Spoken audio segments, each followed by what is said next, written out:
I stared at Mayor Abernathy as he stood behind the podium, his usual politician smile nowhere to be seen. The town hall was standing room only. I'd never seen it this packed, not even for the contentious rezoning vote last year. Avery sat beside me, her hand finding mine as Abernathy cleared his throat for the third time without speaking. I need everyone to listen carefully to what I'm about to say. His voice cracked on the word carefully, and I noticed the sweat stains spreading under his arms despite the aggressive air conditioning. The EPA has discovered severe soil contamination throughout our town. The levels are significant. The word hung there while people shifted in their seats. I kept my eyes on Abernathy's hands where they gripped the podium edges. The knuckles were white, trembling slightly. We need to relocate, everyone, the entire town. The hall erupted. People shot to their feet, voices overlapping in anger and disbelief. Mrs. Chen from the pharmacy was shouting about her business. Tom Bradley wanted to know what kind of contamination. Through it all, Abernathy just stood there, looking past us at the back wall like he was reading from a script written on the wood paneling. Please. He raised one shaking hand. The federal government has arranged everything. New homes have been prepared 47 miles north, identical to what you have now. That shut people up, but not in a good way. The silence felt heavy, wrong. I glanced at the government officials lining the stage. 4 of them in dark suits, faces so expressionless they could have been mannequins. Not one of them had spoken or even blinked during the chaos. What do you mean, identical? Grace Stark's voice cut through from 2 rows back. Trust a retired teacher to ask the real question. Abernathy's laugh came out high and strange. The government has been very thorough. You'll find your new homes exactly as you left them. Same layouts, same everything. Francisco Dunn stood up in front of me. What about compensation? You can't just... Everything will be handled. One of the officials finally spoke, his voice flat as old paint. Your mortgages, your property values, all transferable. The government takes full responsibility. The packets came next, passed down the rows by more officials who seemed to appear from nowhere. I took mine with numb fingers, feeling the weight of it. The paper was thick, expensive. Inside, the first page showed an address, 1847 Maple Street, the same as my current house number. I flipped through the rest, maps, timelines, packing instructions. 1 week. They were giving us 1 week to pack up our entire lives. This is insane. I said it quiet, but Avery heard me. Her hand tightened on mine, and when I looked at her, she was staring straight ahead, her face oddly calm. They must know what they're doing, she said, but her voice sounded like it was coming from somewhere else. The meeting broke up after that, people stumbling out in clusters, voices low and confused. I caught Abernathy trying to slip out the side door and move to intercept him, but one of the officials stepped smoothly into my path. Mr. Wallace, you'll want to start packing immediately. It wasn't a suggestion. Outside, Main Street had transformed. Military trucks lined both sides, engines idling. Soldiers in fatigue stood at regular intervals, not threatening exactly, but definitely present. I counted 12 trucks before I stopped counting. Avery walked beside me in silence until we reached our house. She went straight to the kitchen and pulled out the packing boxes we'd stored in the pantry after her mother died last year. Her movements were mechanical, efficient. She wrapped our wedding china in newspaper without looking at the headlines. Avery, doesn't this seem... We should start with the fragile items. She cut me off, still not looking at me. The china, the pictures, things that matter. I watched her work for a minute, the way her hands moved without hesitation, the absent expression on her face. Then I went to the living room and tried calling my brother Steve. The phone rang twice before clicking over to a strange humming sound. I hung up and tried again. This time when I mentioned the relocation, the line went completely dead. Not disconnected. Dead, like the phone had suddenly stopped existing. The week blurred together in a way that felt intentional. Every time I tried to think clearly about what was happening, I'd find myself holding a box, packing something, losing hours. The military personnel were everywhere, but never intrusive, just present, watching. They wore thick rubber gloves even when it hit 92 degrees on Wednesday. I saw Private Kowalski refuse to lean against the Hendersons' fence, standing at attention in the blazing sun rather than touch the wood. My neighbors packed with the same mechanical efficiency as Avery.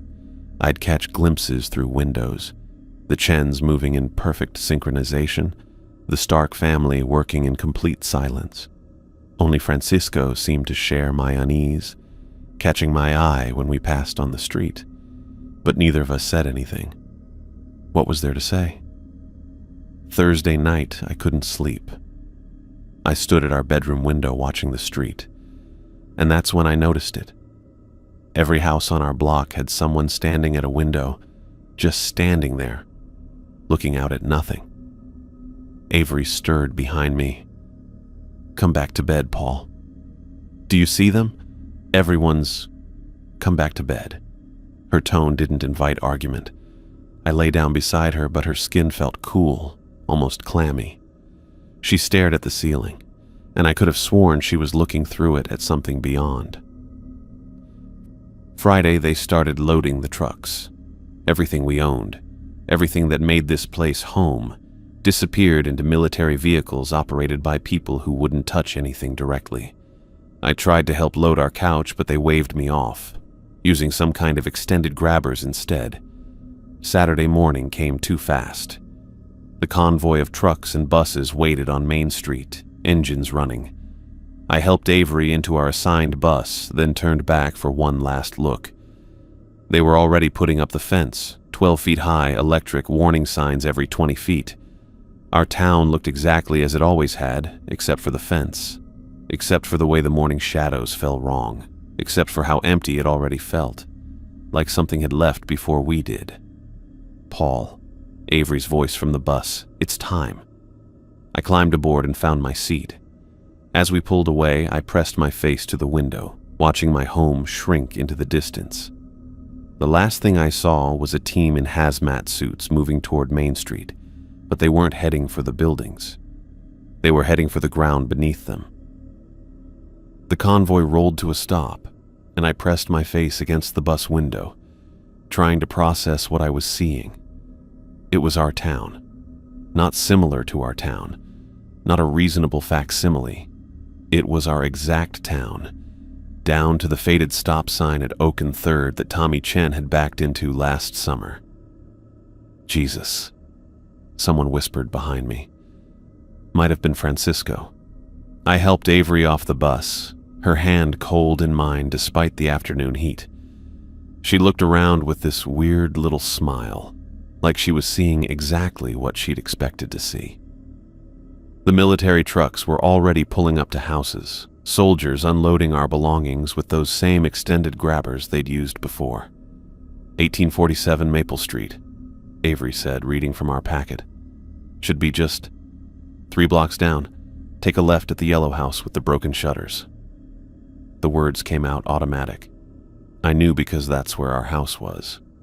Had been. Whatever. We walked in silence, passing the Hendersons' place with its overgrown rose bushes, the Stark house with that lime green door Grace had painted last spring. Even the sidewalk felt right under my feet. That slight dip near the storm drain, the section where tree roots had pushed up the concrete. Then I saw it. Our house. My throat went tight. The crooked mailbox I'd backed into 3 years ago leaned at the exact same angle. The missing roof tile from last winter's storm, the paint chip on the porch rail where I'd dropped a hammer. Everything. How is this possible? I asked nobody in particular. A government worker in khakis and a polo shirt appeared at our front door. "Mr. and Mrs. Wallace, we've completed the initial placement of your belongings. Please verify everything is to your satisfaction." Inside was worse. Our couch, sat against the far wall where it always had, the coffee stain from Avery's birthday party still visible on the right cushion. The bookshelf held our books in the same order. The kitchen magnets on the refrigerator hadn't even shifted. The pizza place menu still partially covered by the dentist appointment reminder from 2 months ago. Before I followed Grace outside, I watched Avery move through the rooms like she was floating, her fingers trailing along the walls. She paused at the family photos in the hallway, all hanging exactly as we'd arranged them. "Even the dust," she said softly. She was right. A thin layer of dust covered the frame of our wedding photo, just like I'd been meaning to clean for weeks. The government worker stood in our doorway, clipboard in hand. "If everything appears satisfactory." "How?" I turned on him. "How did you do this?" His expression didn't change. "The government has been very thorough in ensuring a smooth transition. Is there anything out of place?" That was the thing. Nothing was out of place. Nothing at all. A knock interrupted us. Grace Stark stood on our porch, her face pale. She was 73, sharp as a tack, and right now she looked spooked. "Paul, you need to see this." I followed her to her house, leaving Avery still drifting through our rooms. Grace led me to her back porch, pointing at the wood grain on one of the posts. "See that knot that looks like an eye? The one my grandson always said watched him?" I nodded. I'd helped her husband install that post 10 years ago. "It's the same knot, Paul, not a similar one. The same one." She pulled me closer, her voice dropping. "How do you replicate wood grain? How do you replicate a tree knot?" I didn't have an answer. We stood there staring at that impossible knot until the government worker appeared, suggesting we should continue settling in. Back home, when I returned from Grace's house, I found Avery unpacking boxes in the kitchen, humming something I didn't recognize. The boxes we'd sealed ourselves sat open on the counter, half unpacked, though I couldn't remember Avery starting on them. "Did you?" "They must have started while we were on the bus," she said. "Isn't it nice of them?" I went to the garage, needing air, needing to think. My tools hung on the pegboard in their exact spots. Hammer, screwdrivers, level. The coffee can full of random screws and bolts sat on the workbench. I'd packed all of this myself, thrown it in boxes without any organization. Now it was all precisely where it had been. The lawnmower sat in the corner, and that's when my skin went cold. The pull cord was wrapped exactly as I'd left it, with that specific knot I always used. The gas gauge showed 3/4 full, same as before. There was even grass stuck to the underside of the deck. Fresh grass, still green, but we'd been gone a week. I stumbled back inside. Avery had turned on the TV, but only 3 channels came through. All nature documentaries, something about root systems. I grabbed my laptop, needing to look up our old town to see what the news was saying about the contamination. Nothing. Every search returned nothing. Not no news stories. Literally nothing, like the search function was broken. I tried calling Steve again, but the phone just rang into empty space. "Avery, don't you think—" "I think we should be grateful." She didn't look away from the documentary. "They've done so much to make us comfortable." "Comfortable? Avery, this is impossible. The wood grain, the grass on the mower, every single—" "Paul." She turned to me then, and her eyes were calm, too calm. "We're home. That's what matters." We ate dinner in silence. The food tasted fine, but my appetite was gone. Avery cleared the dishes with those same mechanical movements from the week before, humming that tune I didn't know. Night came too fast. I lay in bed, but sleep felt impossible. Every creak of the house settling sounded exactly like our old house settling. The refrigerator hummed at the same frequency. Even the way moonlight fell through the window was right. I got up and stood at the window, looking out at our street. The streetlights blinked in sequence. 2 seconds on the left, 3 on the right, back to the left. Same pattern as always. Except there were no birds, I'd stood at this window hundreds of nights and there were always birds. Owls, nighthawks, something. Now, nothing. No insects either. No crickets, no June bugs hitting the glass. The air felt wrong too. Heavy, like before a storm, but the sky was clear. It felt like the whole town was holding its breath. Or maybe like something was holding its breath around the town. I pressed my hand against the window, and for just a second, I could have sworn the glass pressed back. I watched Mayor Abernathy grip the podium like it was the only thing keeping him upright. 2 weeks in this place, and he'd dropped maybe 10 pounds. His suit hung loose on his frame, and when he smiled, it looked like his face might crack. "The transition period is officially complete," he said to the half-full community center. "Same building as our old town hall, right down to the water stain on the ceiling that looked like Florida. I want to thank everyone for their patience and cooperation during this challenging time." I counted empty seats. The Johnsons weren't here. Neither were the Paresis or the Nguyens. But the people who had shown up fell into 2 distinct groups, those shifting in their seats like the chairs were made of needles, and those sitting perfectly still with these vague, pleasant expressions. Avery sat beside me in that second group, hands folded in her lap, nodding along to nothing. "Are there any questions?" Abernathy's voice cracked on questions. Silence. Then Aubrey Romero's hand went up from 2 rows back. She ran the yoga studio on 3rd Street, always talked about energy and mindfulness, but right now she looked wired. "What about the water situation?" Abernathy's smile twitched. "What situation would that be?" "It tastes wrong. Metallic, like the water meets all federal safety standards." One of those government officials interrupted from the side of the room. Same flat voice as always. "Regular testing confirms this." Aubrey's mouth opened and closed.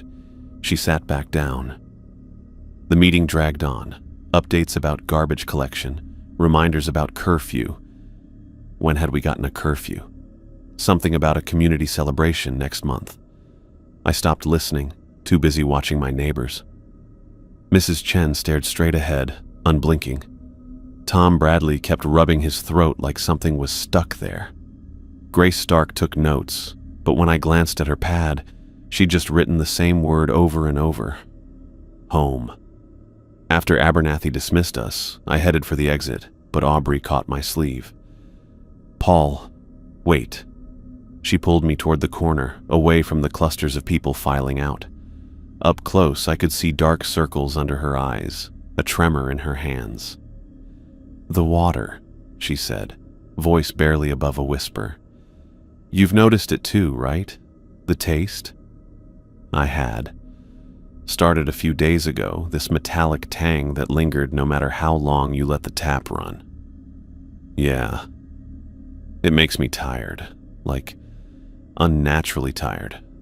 I'll drink a glass and need to lie down. She glanced around, then leaned closer. "I've been buying bottled water from Millerton." Millerton. The next town over, about 30 minutes north, or it should be 30 minutes.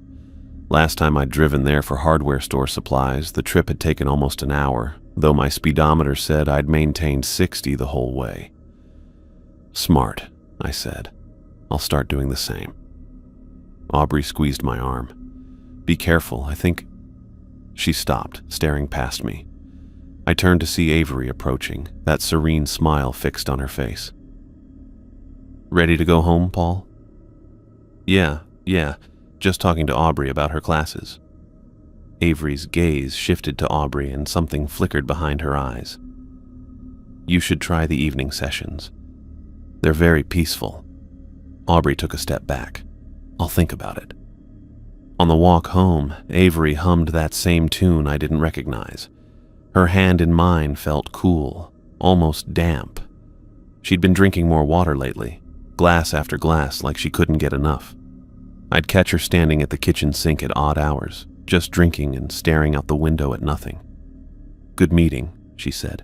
"Half the town didn't show up. They're probably still settling in." Her voice had that dreamy quality it got now, like she was talking in her sleep. Change is hard for some people.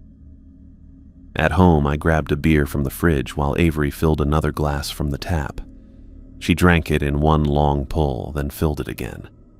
"You sure you should drink that much?" Aubrey said. "Aubrey worries too much." Avery set down the empty glass. "I'm going to check the basement." "For what?" She was already heading downstairs. I followed and found her in the far corner, both palms pressed flat against the concrete wall. Her eyes were closed, and she swayed slightly, like she was listening to music only she could hear. "Avery?" "Checking for moisture," she said without opening her eyes. "These old foundations, you know." But our foundation wasn't old.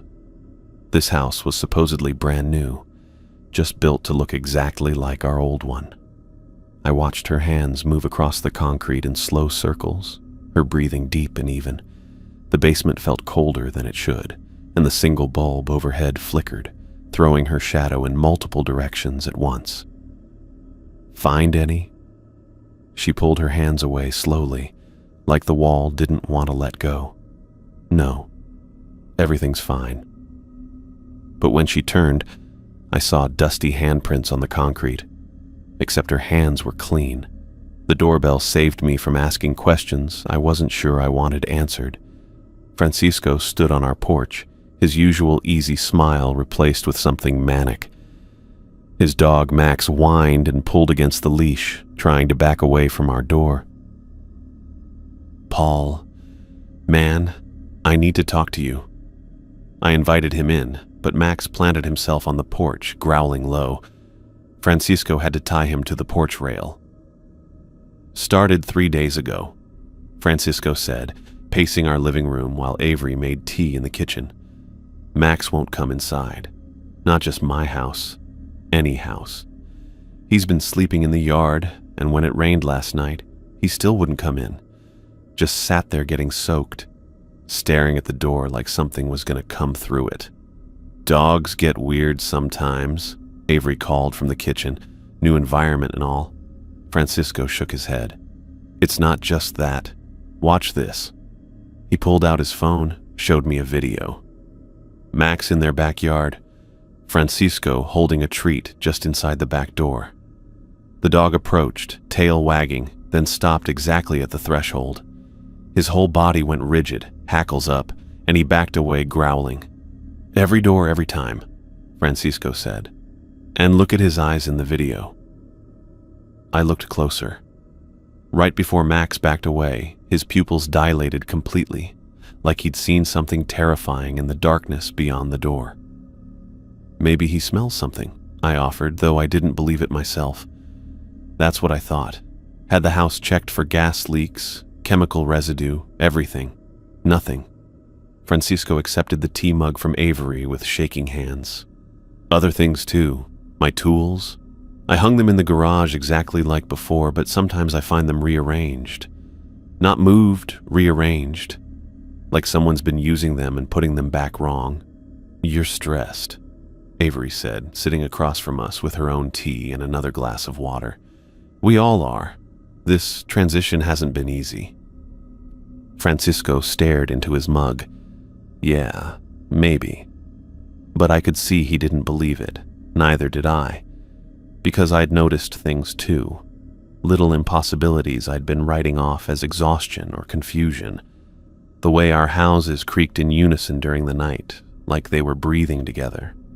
The shadows that fell at angles that didn't match the sun's position.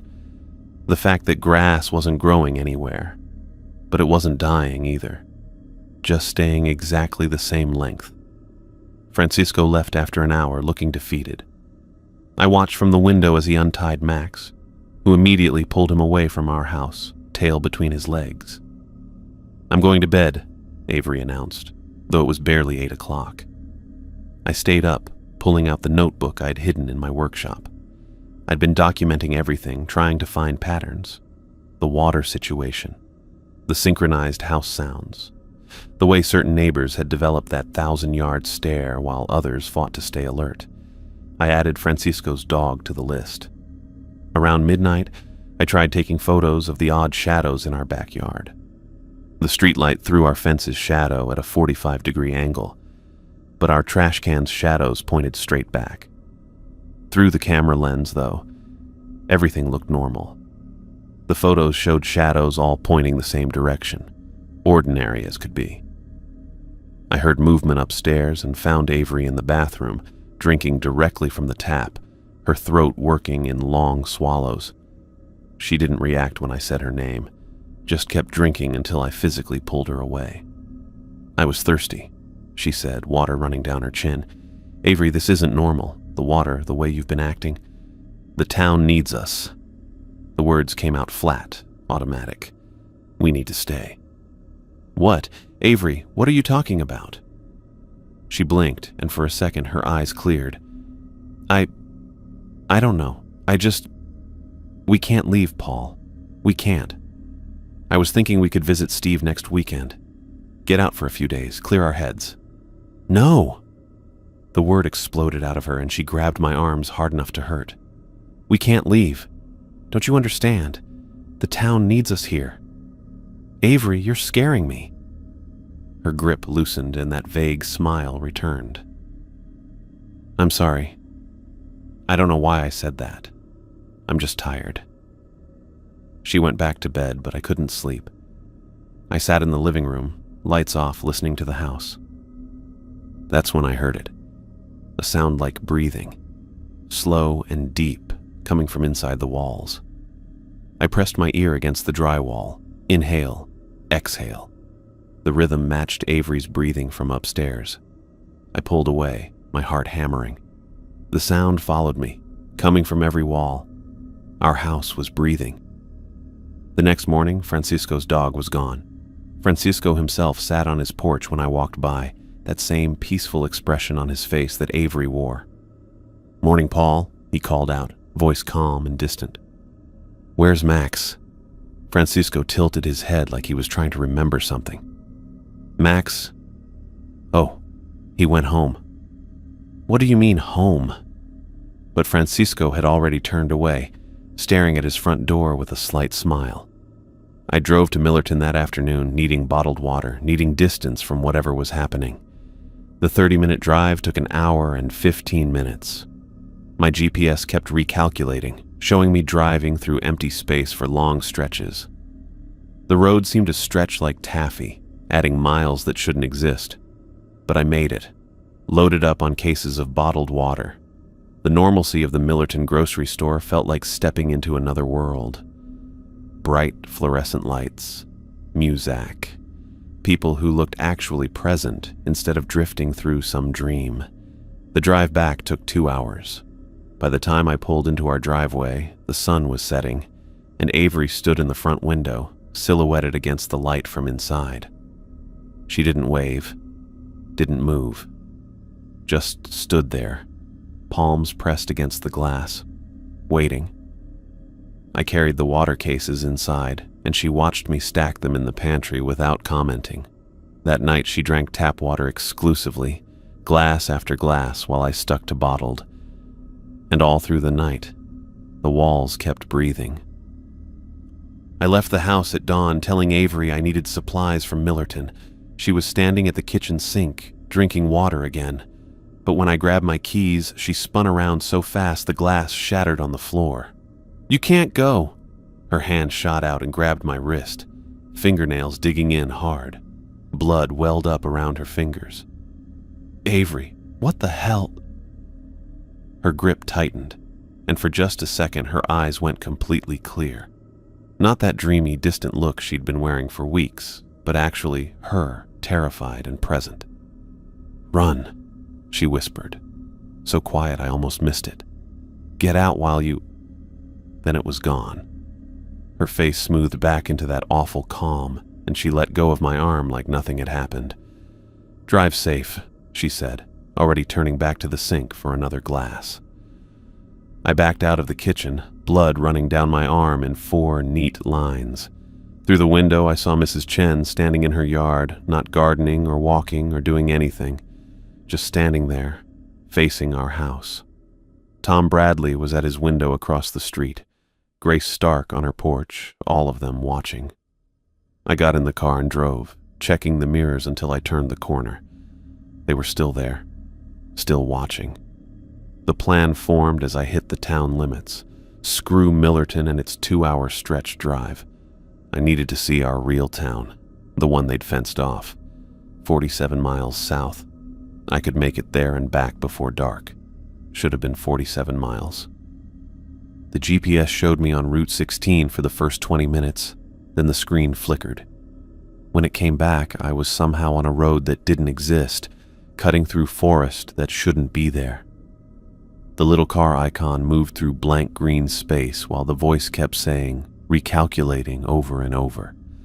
I stayed on the actual road, ignoring the GPS, but the forest got thicker. Trees pressed in on both sides, branches scraping the car. My odometer said I'd gone 30 miles, but nothing looked familiar. Then 50 miles, then 70. The road curved back on itself. I passed the same distinctive dead oak 3 times, even though I never turned around. The sun moved wrong across the sky, jumping from 9 o'clock to noon in what felt like minutes.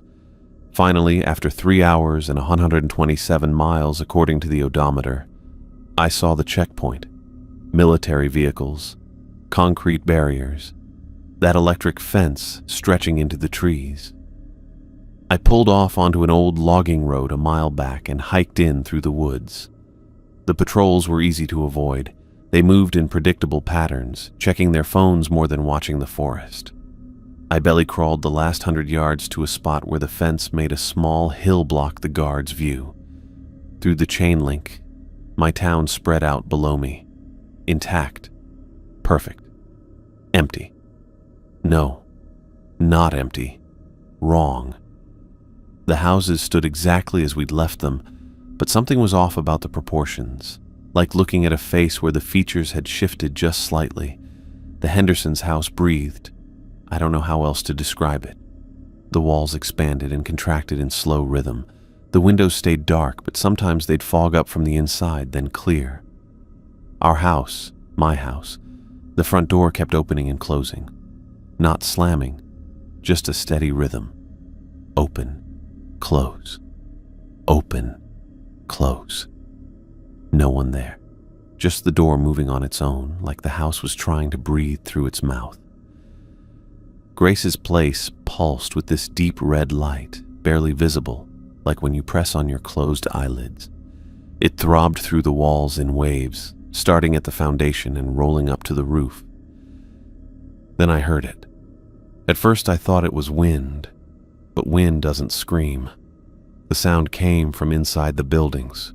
Muffled, constant, like 100 voices moaning behind thick walls. It got louder as the sun dropped toward the horizon, and the houses responded. They swayed slightly, foundations creaking, and I realized they weren't just breathing, they were digesting. The trees knew it too. Every branch in sight bent toward the houses, reaching, offering. Some touched the roofs and walls, and where they made contact, the bark had fused with the shingles and siding, fed into them maybe, or feeding on them.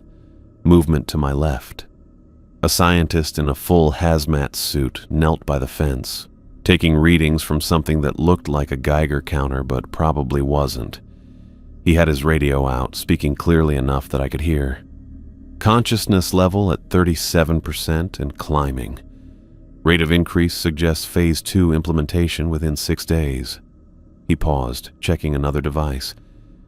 Recommend accelerating the secondary site preparation. The entity is ahead of schedule.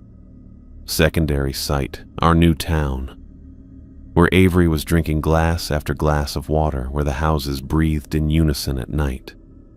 I pulled out my phone, started recording. Got the breathing houses, the reaching trees, the scientist and his readings. 20 minutes of impossible footage that would make people listen, make them understand.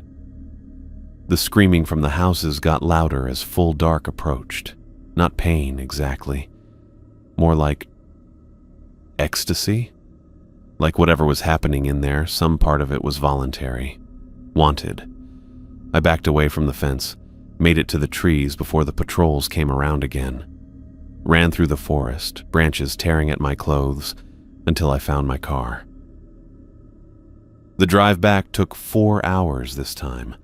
The road kept trying to turn me around, adding curves that shouldn't exist, stretching straight sections into endless corridors. But I made it, pulled into our driveway, the new town's driveway, as the last light faded. I grabbed my phone to back up the footage, send it to someone, anyone. The screen worked fine. I could see my home screen, my apps, everything normal. But when I opened the camera roll, the videos weren't there. Not corrupted, not black squares, just gone, like they'd never existed. I plugged it into my laptop. No files, nothing recorded today at all. Every photo and video from today was gone. The last image in my camera roll was from yesterday morning. Avery making breakfast, smiling like everything was normal. Avery stood in the kitchen window, drinking water, watching me sit in the car. Behind her, I could see our neighbors through their windows, all of them at their sinks, all drinking, all watching. I went inside because where else could I go?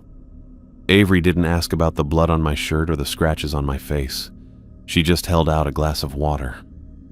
"You look thirsty," she said. I wasn't. But looking at that glass, I suddenly was. My throat felt like sand, my tongue thick and dry. The water looked so clear, so perfect.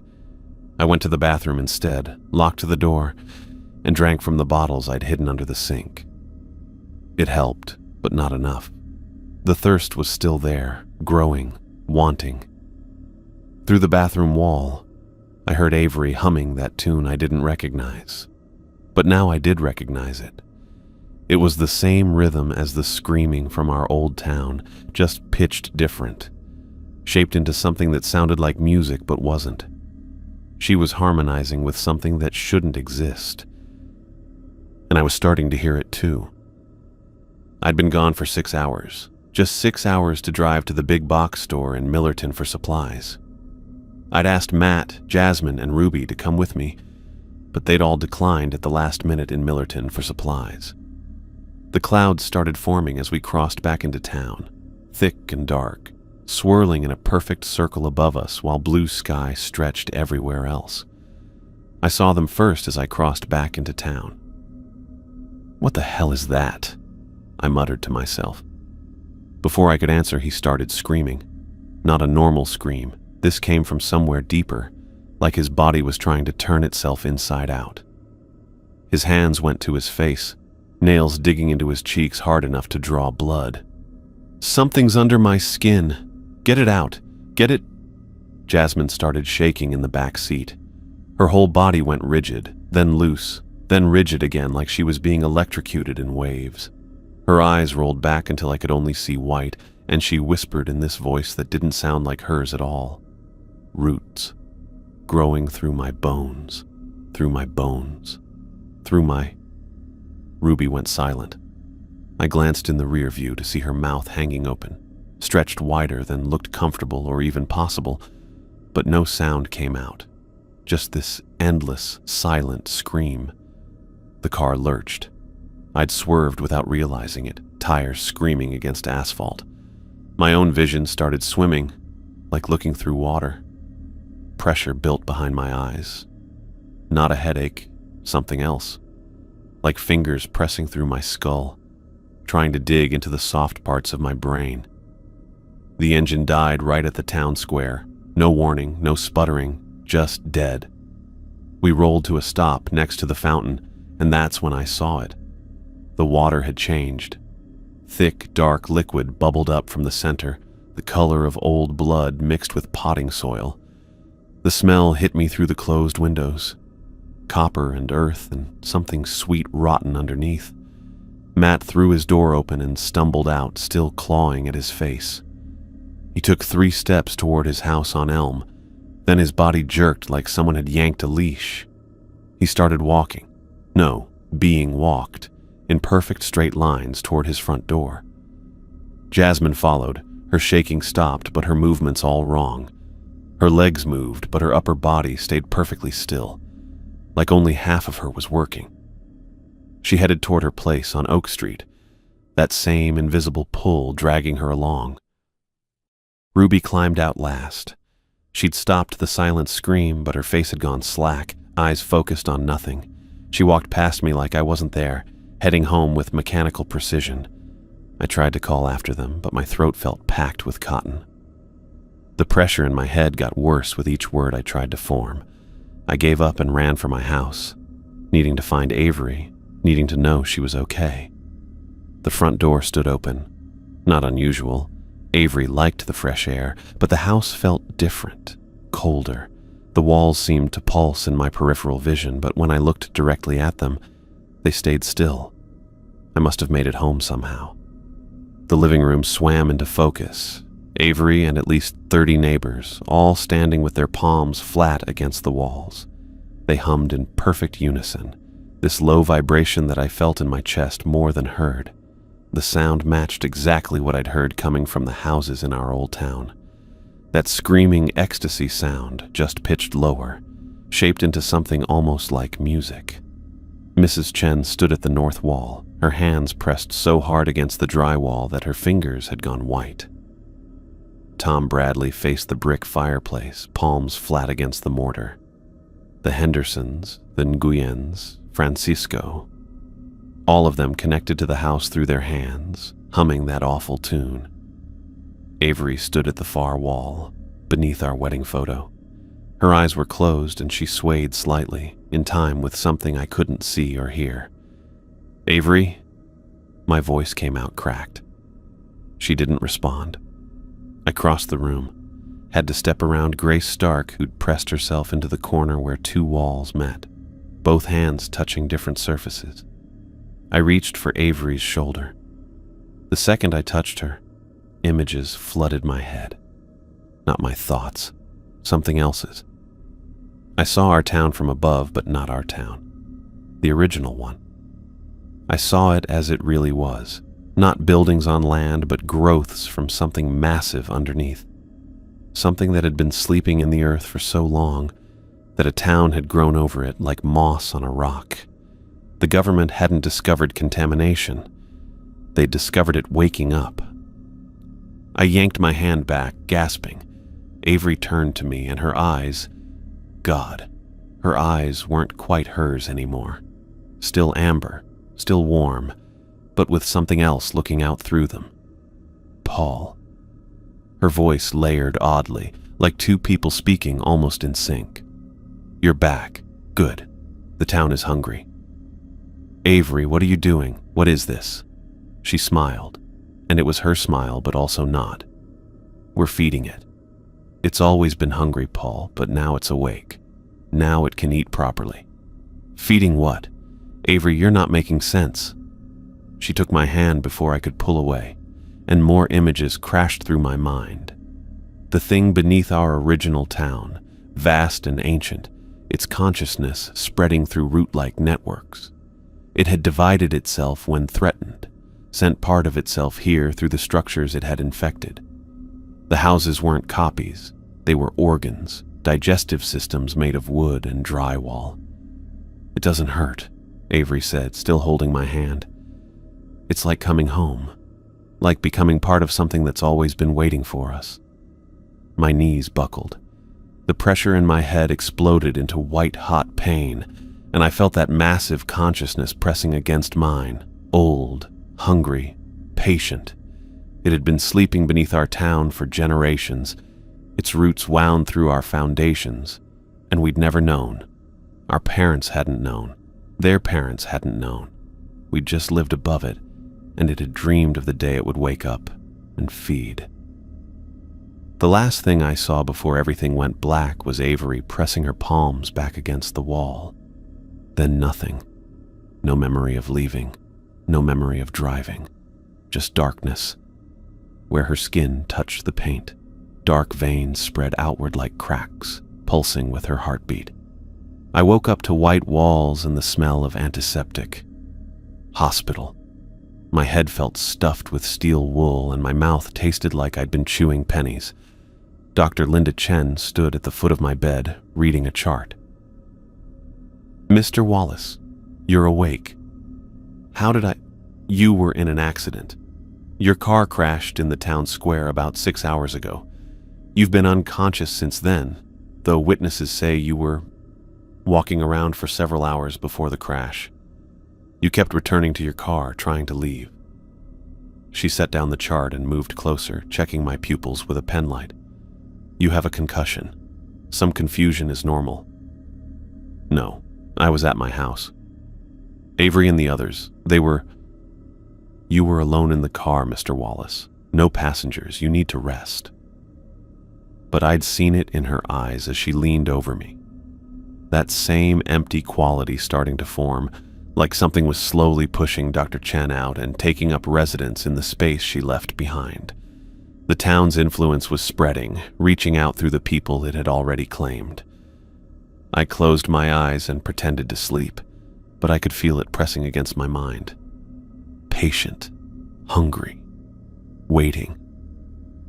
I stumbled out of the hospital's emergency exit, my legs barely working right. Dr. Chen had been leaning over me, checking my IV when I saw it. Her skin rippled like water just for a second, something moving underneath. She noticed me watching and smiled, but her teeth looked wrong. Too many of them. The parking lot stretched forever. My car sat where I'd left it, but the drive back to town felt like swimming through syrup.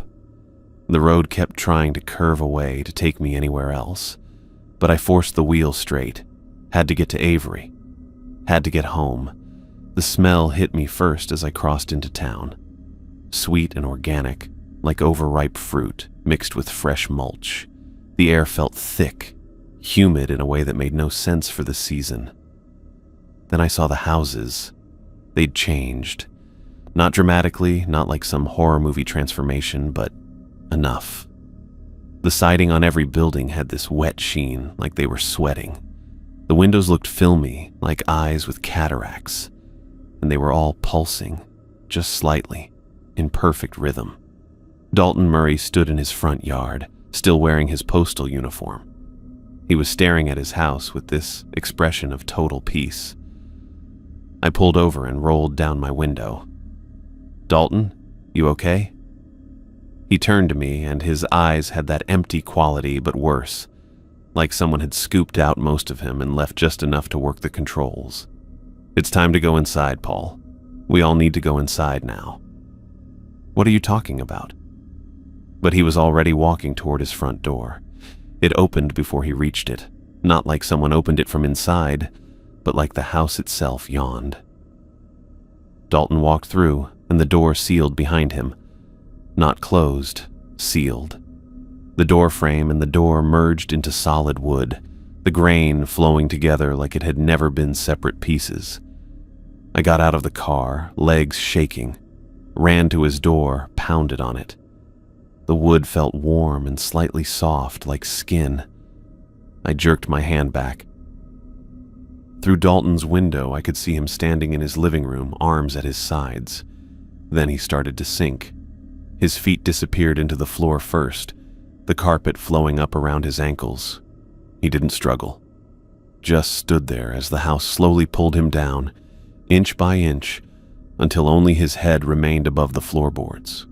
His eyes stayed open the whole time, staring at nothing, that peaceful expression never changing. I ran.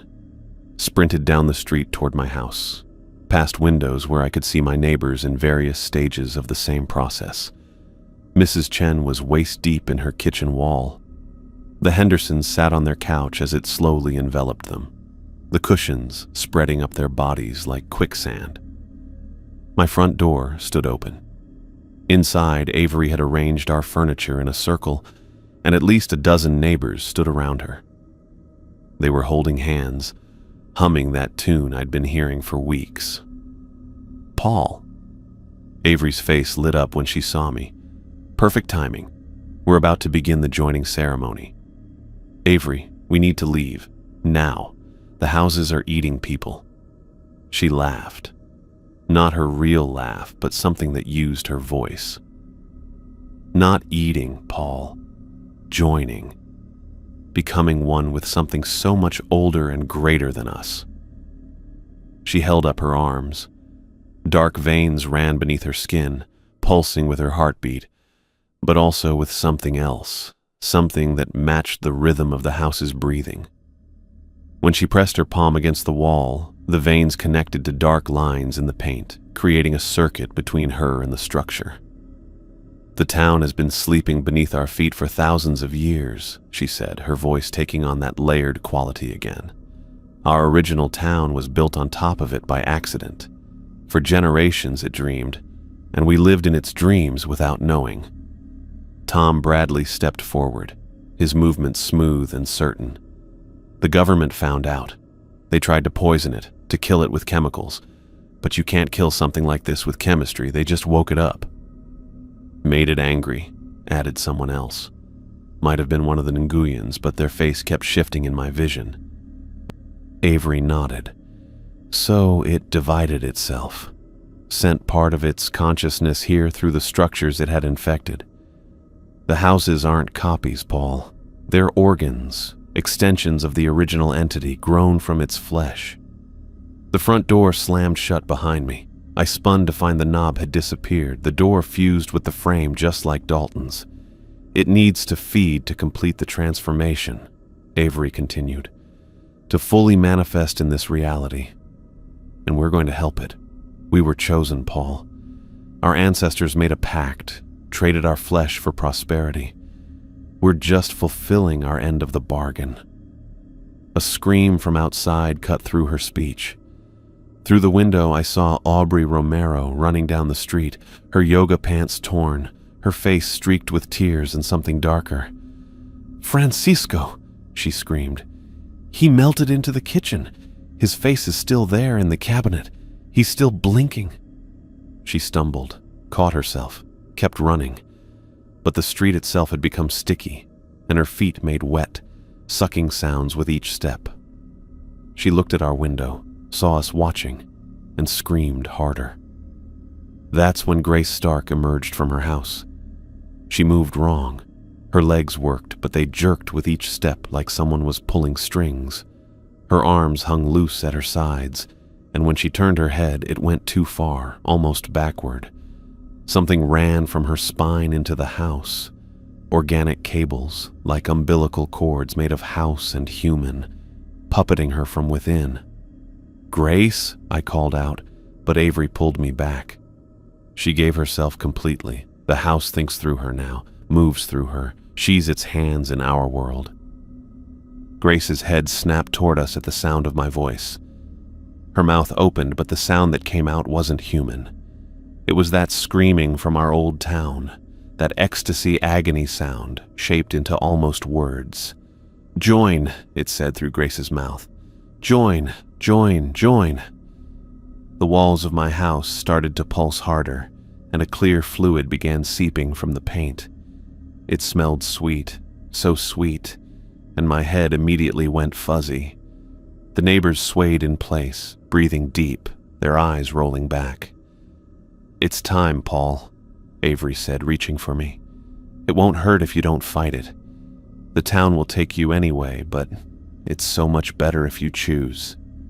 I backed toward the garage door, my workshop, the gas cans for the lawnmower. "Paul, don't..." I yanked the door open and dove through. Behind me, I heard Avery sigh, and it sounded like the whole house sighed with her. The garage felt different from the rest of the house, colder, less alive. My tools hung on the pegboard, and the gas cans sat in the corner where I'd left them. I grabbed the fullest one, hands shaking as I unscrewed the cap. The door opened behind me. Avery stood there, but she wasn't alone. The neighbors filed in after her, moving in perfect synchronization. Their footsteps matched. Their breathing matched. When they blinked, they all blinked together. "This won't work," Avery said. "The house won't let you burn it. It's not just wood and drywall anymore. It's evolved past that." I splashed gasoline on the floor anyway, the fumes making my eyes water. Or maybe that was something else. "Please, Paul." Her voice cracked, and for just a second she sounded like herself again. "I don't want to watch it take you by force. I don't want to see you suffer." "Then help me. Fight it." "I can't. She pressed her hand to the wall and those dark veins connected again. I don't want to. It feels like finally being whole. Like I've been missing pieces my entire life and now they're sliding into place. The clear fluid from the walls was pooling on the garage floor now, mixing with the gasoline. The smell changed, became something that made my mouth water even as my stomach turned. The neighbors moved closer, their hands reaching for me. I fumbled for my lighter, flicked it. The flame caught but immediately went out. The air had become too thick, too wet. The house was drowning the fire before it could start. "Join us, Paul," they all said together. Avery's voice layered with a dozen others. "The town is so hungry. Feed it. Become it. Live forever in its dreams." The floor beneath my feet went soft. I looked down to see my boots sinking into what had been concrete, now something with the consistency of flesh. It was trying to digest me, to pull me down like it had pulled Dalton. I dropped the gas can and grabbed a hammer from the wall, swung it at the window. The glass shattered and real air rushed in, thin, cold, free of that sweet smell. I threw myself through, feeling glass tear my shirt, my skin. Behind me, I heard the house groan, not the settling of wood and nails, but something alive expressing frustration. Avery called my name, but it came from everywhere, from every window and door in sight. I ran toward Main Street, toward the town square, toward anywhere that wasn't here. Behind me, the houses began to pulse with light, a sick yellow-green that made the shadows dance wrong. I could hear them starting to merge, the sound of walls flowing together like melting wax. The town was waking up, really waking up, and it was so very hungry. I ran through the woods, branches tearing at my already shredded shirt, the sound of that impossible roar still echoing in my ears. Every house in town had screamed at once, not mechanical or electronic, but organic, like 1,000 throats opening in unison. My legs burned and my lungs felt ready to burst, but I kept moving because stopping meant becoming part of that thing. The military vehicles sat in a perfect line at the town border, spotlights cutting through the darkness. I'd almost felt relief seeing them until Captain Aurora Jensen's voice crackled through a megaphone. Residents are advised to return to their homes immediately. The experiment parameters require full participation. Experiment. The word hit me like ice water. This wasn't a rescue, it was containment. I dove behind a cluster of trees as the first tranquilizer dart whistled past my ear. More followed, thudding into bark with wet sounds. The soldiers moved with practiced efficiency, but they stayed behind their vehicles. They wouldn't cross into the town proper, I realized. Whatever was happening, even they were afraid to get too close. "Mr. Wallace," Captain Jensen's amplified voice carried through the trees. "Your genetic markers indicate high compatibility with the bioarchitectural fusion process. Your participation is essential for the experiment's success." Bioarchitectural fusion. Such clean, clinical words for houses eating people. I pressed deeper into the woods, but the trees felt wrong. Their bark was too warm, and when I grabbed a branch to steady myself, it twitched. Not wind. The branch actually pulled away from my touch. The roots beneath my feet shifted and writhed, trying to trip me, to hold me in place. Behind me, the town's glow intensified. Through the trees, I could see houses flowing together like heated wax, their walls losing definition as they merged into something larger. Windows became eyes, doors became mouths, and the whole mass pulsed with that sick yellow-green light. Then I heard Avery's voice, but multiplied, echoing from every direction. "Paul." It came from the houses, from the trees, from the ground itself. "You can't leave. You're part of this. Your blood remembers the pact." I stumbled into a small clearing and saw Cameron Wells. He was halfway into his mailbox, literally inside it, his body compressing and folding in ways that bones shouldn't allow. His mouth was open in a scream, but the only sound was a wet gurgling as his torso disappeared into the metal opening that couldn't possibly fit him. "Help!" he managed to wheeze, one hand still free, fingers clawing at air. I grabbed his wrist and pulled. His skin felt like putty, stretching, but not coming free. The mailbox made a sucking sound, and Cameron's eyes rolled back as more of him vanished into that impossible space. His fingers went slack in mine. "Let him go," Avery's multiplied voice said. "He's feeding it. We're all feeding it. It's what we were born for." The mailbox made a satisfied gulp, and Cameron was gone. The post stood there, innocent looking except for the blood on its door and the way it seemed to breathe. I ran again, angling away from both the town and the military line. The woods got denser, darker, but also more alive. Branches reached for me with deliberate intent. Roots erupted from the soil, trying to wrap around my ankles. The trees were waking up, infected by whatever consciousness was spreading from the town. A memory surfaced. Not mine, but forced into my head like Avery's touch had done before.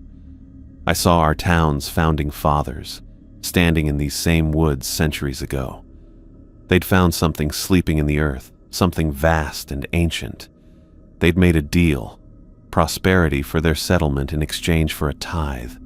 Not money or crops, but flesh. Their descendants' flesh, to be paid when the thing woke up. We weren't residents. We were a crop, planted and tended for generations, waiting to be harvested. The ground beneath me went soft, and I sank to my ankles in what should have been solid earth. It had the consistency of stomach lining, warm and wet and pulsing. I yanked one foot free, leaving my boot behind, then the other. The ground made a disappointed sound, like a sigh through mud. More soldiers appeared ahead, their tranquilizer rifles raised. I veered left, deeper into the infected woods. Behind me, Captain Jensen's voice continued its clinical observations. Subject attempting to breach containment. Note the increased aggression from the bioarchitectural entity. Recommend we pull back to secondary perimeter. The town roared again, and this time the sound had words buried in it. Hundreds of voices. All the people being digested and absorbed, crying out in unison. But it wasn't pain in their voices. It was something worse. Acceptance, even joy, as they dissolved into something larger than themselves. A root caught my foot, and I went down hard. The forest floor immediately began to soften beneath me, trying to pull me in. I rolled sideways, grabbed a rock, and started scraping at the root holding my ankle. Black sap oozed from where I cut it, smelling sweet and wrong. "Paul!" Avery's voice clearer now, coming from somewhere close. "Stop fighting. You're hurting it. You're hurting us." I looked up to see her standing between two trees. But she wasn't really standing. She was growing from the ground, her legs fused into root systems that spread in all directions. Her torso looked normal from a distance, but up close I could see bark spreading across her skin, her fingers extending into branches. Her face was still hers, but her eyes reflected that yellow-green glow. "It doesn't hurt," she said, and now her voice came from the trees around her too, harmonizing with itself. "It's like becoming everything at once. Every house, every tree, every inch of soil.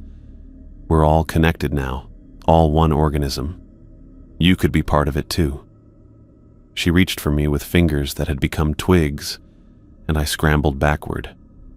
The root released my ankle, not because I'd cut through it, but because it wanted me to run. The town was playing with me, I realized. It could take me whenever it wanted. It was just savoring the chase. The military perimeter was falling back, the vehicles retreating as the town's influence spread outward like an infection. I saw soldiers abandoning their posts, some running, others standing frozen as roots wound up their legs. Captain Jensen stood on top of an armored vehicle, still talking into her radio, still pretending this was under control. "Containment breach in sectors 7 through 12.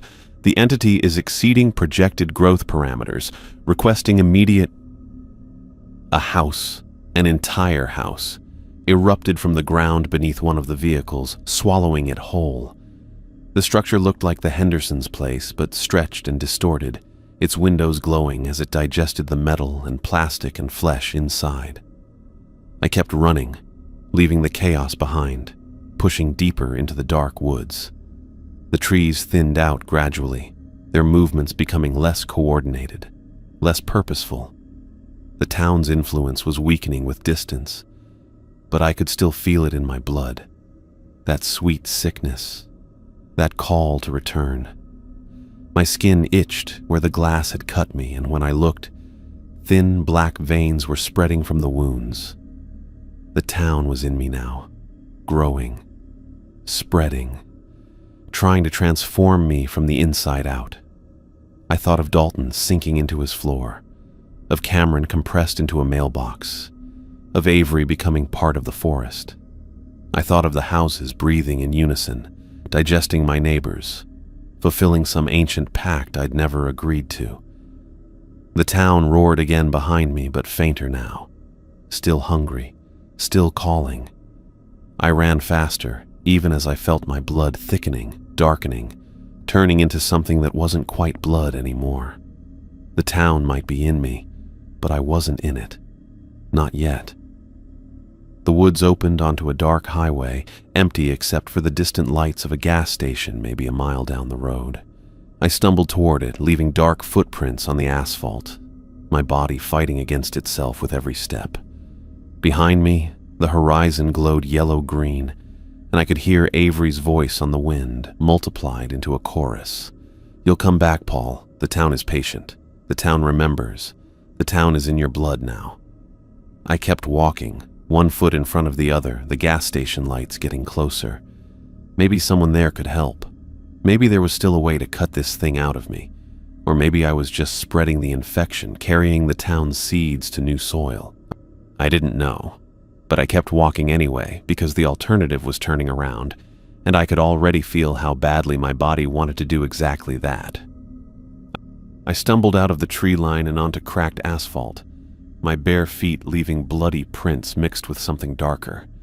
The gas station's fluorescent lights hurt to look at after hours in those infected woods, but at least they were normal lights, not that sick yellow-green pulse still glowing behind me. The bell above the door made a pathetic ding as I pushed inside. A girl behind the counter, early 20s, red hair and a ponytail, looked up from her phone. Her name tag said Molly. "Holy shit, are you okay?" She started to come around the counter, then stopped when she got a better look at me. Smart girl. I must have looked insane. Shirt shredded, 1 foot bare, cuts all over, and probably that black stuff still leaking from the wounds. "I need help. Please. My town. There's something wrong with my town." "Should I call 911? She already had her phone out. Yes. No. I don't know. My thoughts kept scattering like startled birds. The military's already there, but they're not helping. They're just watching it happen. Molly backed up a step. Watching what happen? The houses are eating people. It sounded crazy even to me. The whole town it's alive. It's digesting everyone. I live in Millbrook, about 15 miles south. There's nothing 15 miles south but state forest. The words hit me like cold water. What? She pulled up a map on her phone, turned it toward me. See? Just trees. Always been trees. I stared at the screen.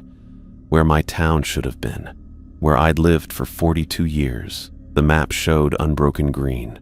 No roads, no buildings, nothing. That's impossible. I've lived there my whole life. Millbrook, population 8,700. We have a main street, a town hall. The Hendersons live next door. Molly's expression shifted from concern to the careful blankness people use with the mentally ill. Maybe you should sit down. I'll get you some water. She kept the counter between us as she grabbed a bottle from the cooler. I caught my reflection in the glass door, wild eyes, face streaked with dirt and what looked like tree sap. No wonder she was scared. Can I use your phone?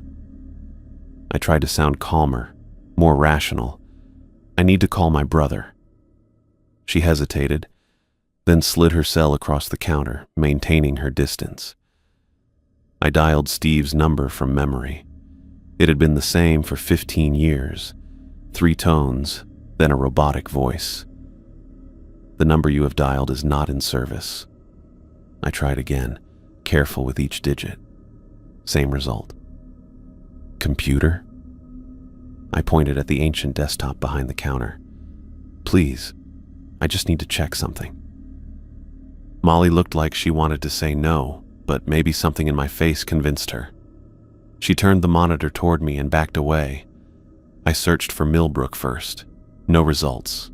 No news stories. Literally no results, like the word didn't exist. I tried the zip code. Nothing. The area code. It redirected to a different part of the state entirely. My hands shook as I typed in my own name plus Millbrook. The search returned results for other Paul Wallaces, but not me. I tried our local newspaper. The URL led to a 404 error. The high school I'd graduated from didn't exist. The construction company I'd run for 10 years never registered. This can't be happening. I gripped the counter to steady myself. I pulled out my wallet with trembling fingers, fumbled for my driver's license. The picture was still me. The name still Paul Wallace. But the address? Riverside? I read it out loud. I've never even heard of Riverside. The license looked real, felt real, had all the right watermarks and seals. But it was wrong. Everything was wrong. Sir, I really think you need medical help. Molly had her phone ready to dial. Maybe you hit your head or... The lights flickered, just for a second. But in that darkness, I saw the yellow-green glow through the windows, spreading across the horizon like a bruise on the sky. It's growing, I whispered. The bell dinged. A man walked in, flannel shirt, jeans, work boots. Normal except for his eyes. They had that empty quality I'd seen in my neighbors, like someone had reached in and scooped out the important parts. Paul? His voice was flat, uninflected. Time to come home. I'd never seen him before in my life, but he knew my name. Who are you? We're all one now. Individual names don't matter anymore. He moved toward me with mechanical precision. The town needs you back. You're part of it. Your blood carries its seed. Molly pressed herself against the cigarette display. What the hell? Run, I told her, not taking my eyes off the man. Get out of here. But she was frozen, staring at the man whose fingers had started to elongate, stretching like taffy toward me. I grabbed a display rack of chips and shoved it at him, then bolted for the door. Behind me, I heard Molly scream, then the sound cut off abruptly. I wanted to go back, to help her, but my body was already moving, already running. The parking lot had 3 cars. I tried the doors, locked, unlocked. An old Honda with the keys in the cup holder. Thank God for small-town trust. The engine turned over on the 3rd try. In the rearview mirror, I saw the man standing in the gas station doorway.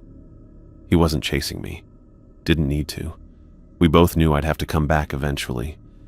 I peeled out onto the highway, heading north toward the state capitol. Maybe someone there would believe me. Maybe there were records they couldn't erase, people who remembered.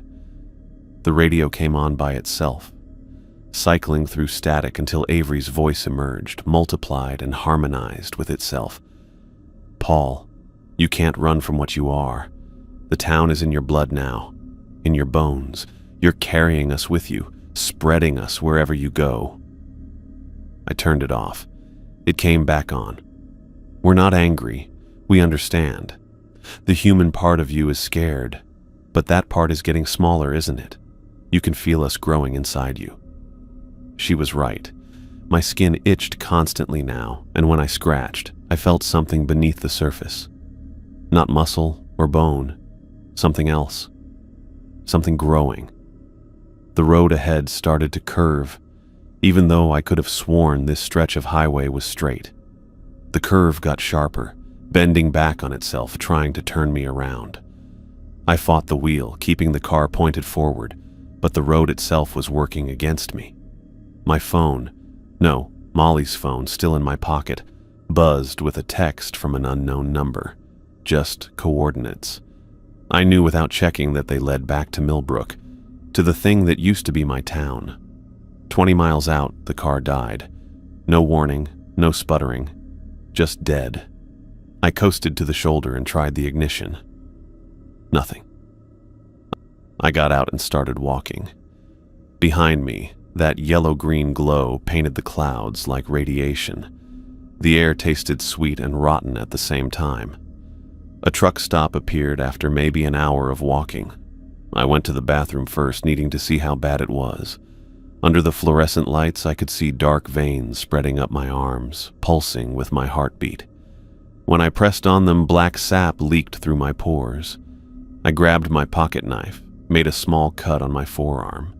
More sap oozed out, thick and dark, smelling like the earth under old houses. Not blood anymore, something else. In the mirror, my eyes were starting to get that empty look. I could feel thoughts that weren't mine pressing at the edges of my consciousness. The town's thoughts. The collective thoughts of everyone who'd been absorbed. They weren't suffering. That was the worst part. They were happy, fulfilled in a way they'd never been as individuals. They wanted me to understand, to stop fighting, to come home and join them. I splashed cold water on my face, trying to shake off the mental invasion. When I looked up, my reflection smiled without me telling it to. No, I said it out loud, needing to hear my own voice. I'm Paul Wallace. I'm 42 years old. I'm human. The reflection's smile widened. I stumbled out of the bathroom and into the main area of the truck stop. A few truckers sat at the counter, drinking coffee and ignoring everything else. I approached the biggest one, a guy with a gray beard and kind eyes. Please, I started, but my voice came out wrong, layered like multiple people speaking almost in sync. The trucker's eyes widened and he backed away. I tried again, focusing on making my voice sound normal. I need help. But the words that came out were, "We need you to come home, Paul." My mouth was moving on its own. The town was speaking through me. I ran outside, my body fighting itself. My legs wanted to turn south, to walk back to where the town waited.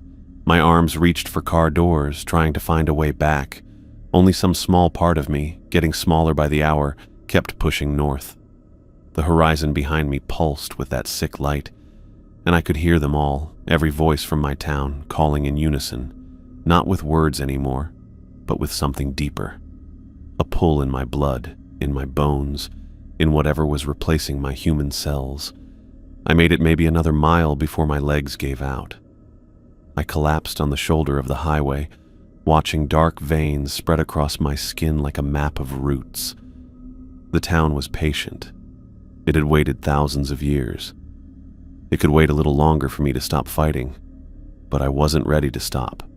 Not yet. I crawled forward, inch by inch, the asphalt tearing my palms. North, away. Even if I was carrying the infection with me, even if I was spreading it, I had to keep moving. Had to stay human for as long as possible. Behind me, the town sang its patient song, and my blood sang back. I must have blacked out somewhere on the highway shoulder because the next thing I knew, rough hands were pulling me up, and a gruff voice was saying something about hospitals and Jesus Christ. What happened to you, buddy? The world swam into focus. A truck stop parking lot. 18-wheelers lined up like sleeping giants. The man holding me upright was massive. Flannel shirt stretched across broad shoulders. Baseball cap shadowing concerned eyes. His hands felt real, solid, human in a way I'd almost forgotten existed. Easy there, he said, steadying me as my legs buckled.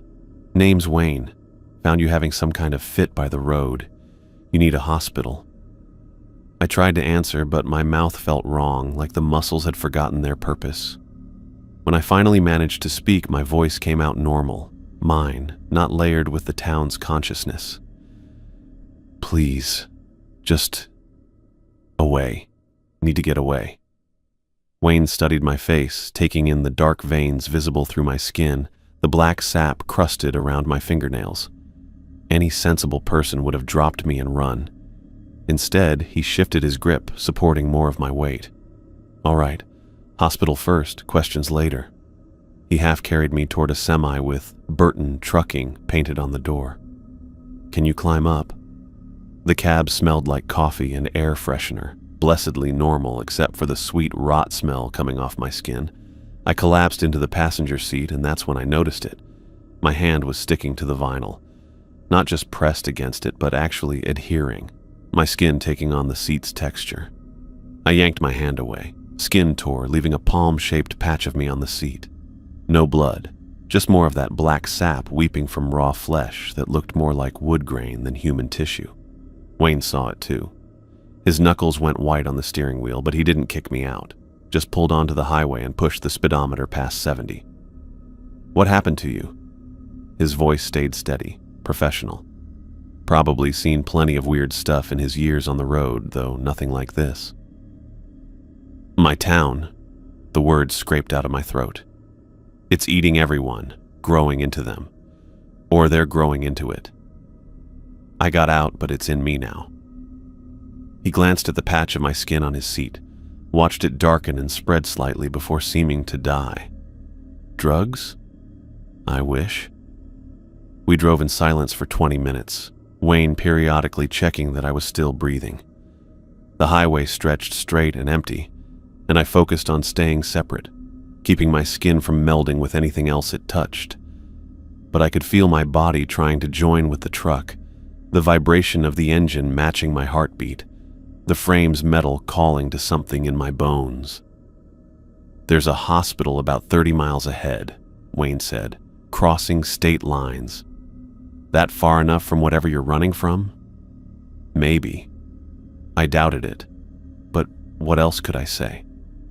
The town's pull felt weaker with distance, but it was still there, a fishhook in my chest tugging south. Wayne turned on the radio, maybe needing to fill the silence. Static mostly, but then Avery's voice leaked through, faint but unmistakable. Paul, come home. We're waiting. He shut it off fast, shot me a look. That normal? Nothing's normal anymore. The hospital appeared like salvation. Clean white buildings, organized parking, humans doing human things. Wayne pulled up to the emergency entrance and helped me out, careful not to touch my skin directly. You need me to stay? He asked. No, get away from me, in case I'm contagious. He nodded, handed me 2 20s from his wallet. For a cab later, or whatever.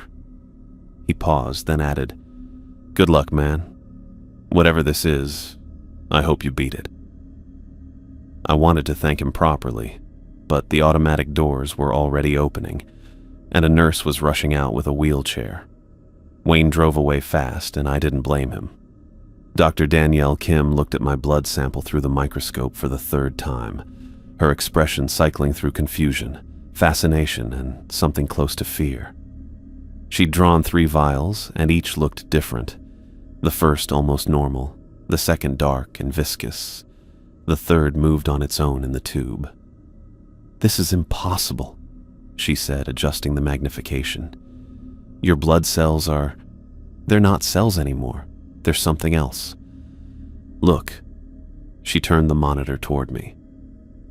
What should have been red and white blood cells looked more like tiny seeds, sprouting microscopic tendrils that reached toward each other, forming networks.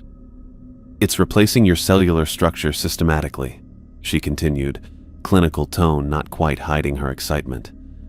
Converting human tissue into, I don't know what to call it. Plant matter, but more complex. It has characteristics of fungal networks, but also... She trailed off, leaning closer to the screen. Is it supposed to be moving like that? The sample was organizing itself, the seed-like structures arranging into patterns that looked almost like writing. Or maybe circuit boards. Or maybe both. Can you cut it out? My voice sounded desperate even to me. Surgery? Amputation? Whatever it takes? Dr. Kim pulled up my scans on another monitor. The dark veins I could see on my skin were just the surface. Inside, they branched through everything. Muscles, organs, bones. A second circulatory system made of something that shouldn't exist. It's integrated into every part of you, she said quietly. I couldn't remove it without removing you. Then what do I do? She was quiet for a moment, then pulled off her gloves. Honestly, I don't know. Your body is fighting it. Your immune system is slowing the conversion, but it's a losing battle. According to these readings, you should be about 40% converted. Maybe less than a week before I'm not me anymore. She nodded, then glanced at the door and lowered her voice. There are others. 3 more cases came in this morning from towns south of here. Different symptoms, but similar underlying changes. Something is spreading, Mr. Wallace. Something that doesn't follow any biological rules, I understand. That night they put me in an isolation room, more for their protection than mine. The walls were white and sterile, but if I stared long enough, I could see patterns in the paint that reminded me of wood grain. The pull southward grew stronger after dark. Not painful, just insistent, like homesickness turned up to 11. I lay in the hospital bed, feeling my body trying to root itself to the mattress, and fought to keep my thoughts my own. Then the vision started. Avery appeared first, but not as I'd last seen her. She was the house now. Her consciousness spread through every beam and wire. She could feel the wind on the roof like skin, the foundation's connection to earth like roots. She was vast and content, no longer confined to one small human body. It's beautiful, Paul. Her voice came from inside my head. I can feel everything. Every insect in the walls, every drop of water in the pipes. The house dreams, and I dream with it. She showed me the others. Dalton had become part of the street itself. His awareness stretched along the asphalt, feeling every footstep, every tire rotation. The Hendersons were their garden now, experiencing existence as soil and stem and leaf. They were all connected, all part of the same vast organism that had slept beneath our town for millennia. We're not dying, Avery insisted. We're becoming something greater. The hunger isn't cruel, it's necessary. We feed it, and it preserves us forever in new forms. You're not you anymore, I said out loud, needing to hear my own voice. I'm more me than ever. Human consciousness was so limited, Paul. Now I understand infinity. The vision shifted. I saw myself as the town wanted me, not absorbed into a house or street, but something special, a mobile node, carrying the town's essence into the world. I could spread the gift of transformation, help other communities evolve beyond their limiting human forms. No. I pressed my palms against my temples, trying to force the visions out. Get out of my head. But they kept coming, wave after wave of borrowed memories and alien desires. The town's hunger wasn't just for flesh, it was for consciousness itself, collecting human awareness like a library of souls. A sound from outside broke through the visions. Engines, multiple vehicles pulling into the parking lot. I stumbled to the window and looked down. Cars with license plates I recognized. The Chenz's sedan, the Bradley's pickup, Francisco's van. They'd found me. The drivers emerged in unison, moving with that synchronized precision I'd seen before. But they'd changed more during the journey. Bark covered Tom Bradley's arms like armor. Mrs. Chen's fingers had grown into long, twisted branches. Francisco's face was still human, but his legs had fused into a single trunk-like column that he somehow walked on. They stood in a perfect line, faces tilted up toward my window, waiting. I backed away, grabbed the door handle, locked from outside, quarantine protocol. The window didn't open either, sealed for climate control. The visions intensified. Avery showing me how to let go, how to stop fighting. The town's roots were already in me, she explained. All I had to do was stop resisting and the transformation would be quick, painless, transcendent.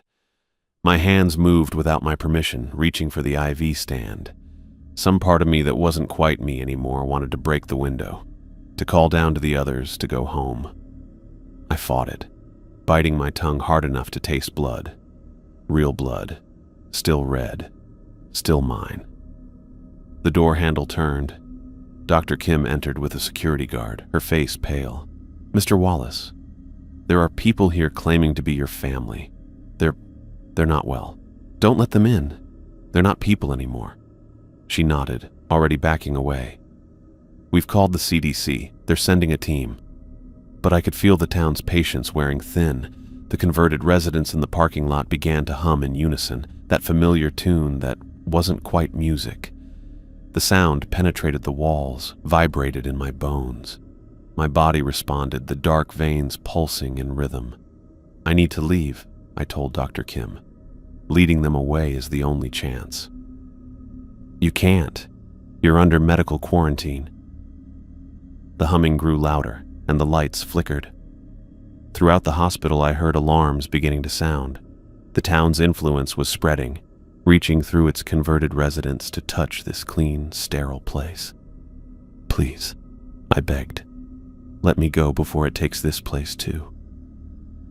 Dr. Kim looked at the monitors showing my impossible biology, then at the window where more cars were arriving. She made a decision that probably saved lives. "There's an old fire exit in the basement. Security code is 4172. She handed me a key card. "Desert starts about a mile behind the hospital. Whatever you are, whatever's happening, maybe the emptiness out there will slow it down." I took the key card with a hand that barely felt like mine anymore. "Thank you." "Don't thank me. Just go." "And Mr. Wallace?" She pulled a surgical kit from her pocket, pressed it into my hands. "If you need to remove any growths, stay human as long as you can." The basement was dark and cold, pipes gurgling overhead like digestive systems. I found the fire exit, punched in the code, and stumbled out into the night. Behind me, the hospital lights flickered in patterns that matched the town's pulse. The desert stretched out ahead, empty, dry, hostile to the thing trying to grow inside me. I ran toward it, leaving dark footprints that sprouted tiny tendrils before dying in the arid soil. Mile after mile of nothing but sand and scrub brush and stars. The town's call faded with each step, though I could still feel it like a compass needle pointing south. My converted neighbors wouldn't follow me here. The desert was antithetical to what they'd become. I found the cabin just as my legs gave out. Abandoned, half collapsed, probably hadn't seen human habitation in decades. Perfect. I barricaded myself inside with broken furniture and rusted tools, then examined myself in a cracked mirror. The dark veins had spread to my face. Bark-like growths clustered at my joints. When I opened my mouth, my tongue had a greenish tinge. I opened Dr. Kim's surgical kit and got to work. The next 3 days blurred together in a haze of pain and determination. Every few hours, new growths appeared. Bark, leaves, structures that looked like tiny houses growing from my skin. I cut them away, burned the wounds with a lighter to stop the sap from leaking. The cabin filled with the smell of charred flesh and rotting vegetation. I drank nothing but bottled water I'd found in an old emergency kit. Ate nothing but ancient canned beans. My body screamed for fresh water, for soil, for connection to the network I'd left behind. I ignored it. On the second night, Avery came to me again in visions, but weaker now, distorted by distance. "You're hurting yourself," she said, her voice like wind through leaves. "This resistance is pointless. You're one of us. You'll always be one of us." "I'm human," I said through gritted teeth, cutting away another growth. "I choose to be human. Choice is an illusion. The town chose you generations ago. Your ancestors made a pact. I didn't. I never agreed to this. Her presence faded, but not before leaving one last thought. You can run, Paul. You can cut us out, burn us away, but we're in your DNA now. You'll never be free. The third day was the worst. My body tried to root itself to the cabin floor while I slept. I woke up with tendrils growing from my feet into the wooden boards. Had to use a rusty saw to free myself. The pain was beyond description, but it kept me conscious, kept me fighting. By the fourth morning, something had changed. The growths had stopped appearing. The dark veins were fading to scars. My blood, when I pricked my finger, ran red instead of black. I looked in the mirror and saw myself. Scarred, exhausted, probably dying, but human. Still human. The town's call had faded to barely a whisper, like a radio station just out of range. I could feel it there, waiting, patient as always. But it couldn't reach me here in this empty place. I knew I couldn't leave. The contamination might be dormant, but it was still there, woven into my cells like Avery had said. If I went back to civilization, got too close to anywhere with enough organic matter, enough life, it might wake up again, might spread. So I stayed, fixed up the cabin as best I could with salvaged materials, set up rain collectors and learned which desert plants were edible. Became something between human and hermit, guarding the world from what I carried. Sometimes hikers pass by, and I hide until they're gone. Sometimes I hear helicopters and wonder if they're looking for me. Sometimes, on very quiet nights, I can still hear Avery calling from hundreds of miles away, telling me about the beautiful dreams the house is having. But I don't answer. I stay here in my desert exile, keeping the town's infection quarantined in my scarred body. It's not much of a life, but it's human, and that's all I ever wanted to be.